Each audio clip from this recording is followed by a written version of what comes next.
אהלן, אני קורא שירה, והיום מתוך ספרו של המשורר הרומי טיטוס לוקרטיוס קארוס, דררום נטורה, על טבע היקום, מתוך הספר השלישי, שורות 55 עד 71, בתרגומו של שלמה דיקמן.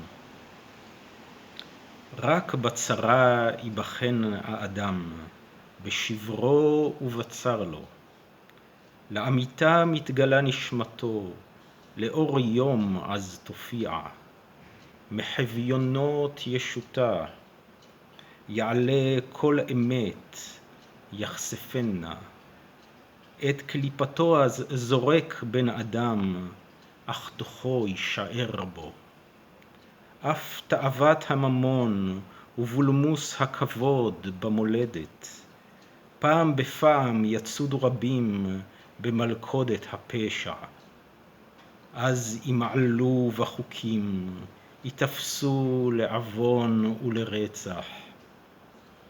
לילה ויום יעמלו, יקוו לגדולות, לא ינוחו. רק ישאפו לשררה, נגעים מסוג זה בחיינו. אין על פי רוב יסודם, באימה זו מטיל מר המוות. כי ביזיון ודלות אבלה, מה מאוד רחוקים הם, מן החיים השלווים ומשקט, מעושר ועונג. הם הנראים כפרוזדור לדומה, המוביל אלי מוות. עקב הפחד הזה, אחוזי והלה אין יסוד לה.